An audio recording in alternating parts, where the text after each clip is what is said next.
families and wife and children, we should at least think a little bit. Let us not to behave as if we don't know what we are doing. Ile kitu itafanyika kesho, be it Gema or the so-called in quotes, will determine the election of 2027. Who will be the president, who will be not. That is perfect.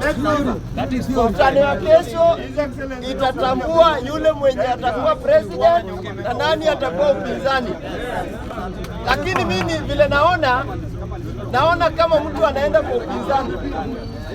Naona kama mtu anaenda kwa upinzani juu ya kwamba wacha sasa ni haribu. Nataka kuharibu Mr. Speaker, allow me to.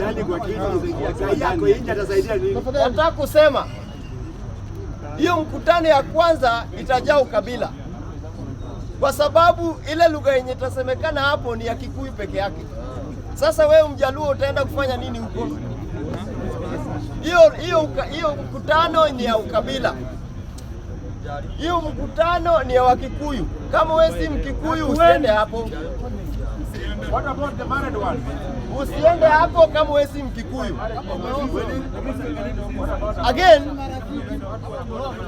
back to our counties. The county governors are demanding for an additional of 20 million from 380 billion to 400 billion. Ile kitu nauliza, hii 380 billion wamefanya nao nini? Mbona wanataka waongezwe another extra 20 billion?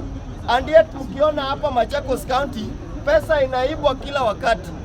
Mkienda hapa Nairobi itself pesa inaibwa kila wakati. We Kenyans, we need to wake up so that we can remove all these shenanigans, wale wenye wanaiba pesa zetu.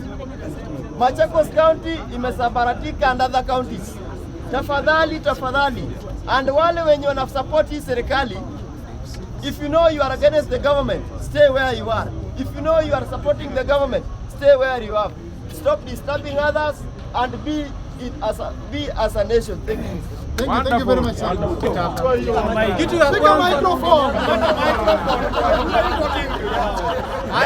kwanza, look at us. Kuhusu mambo ya Gema, ya pili nitaongea kuhusu mambo na AU, alafu ya tatu ni siasa kidogo. Gema kesho, Wakikuyu wote na marafiki. Mimi niko upande wa marafiki. Kama wewe ni rafiki na unashindwa kwenda huko kesho, wewe nitafute kama unaweza. Na kitu tunaenda kuongea huko ni mambo ya kutengeneza uchumi ya Kenya. Wanjigi peke yake anaweza badilisha maisha ya watu wako Migori, wako Homa Bay na wako Kisumu. Where are you getting your funds from? Unaweza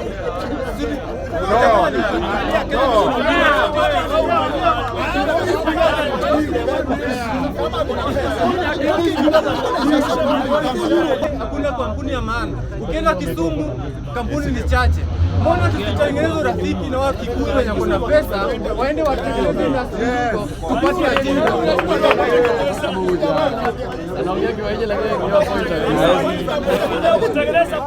Mambo na AU, mimi nataka niwaambie AU, baba atapata AU, ataanguka next year na mtakuja kuniambia.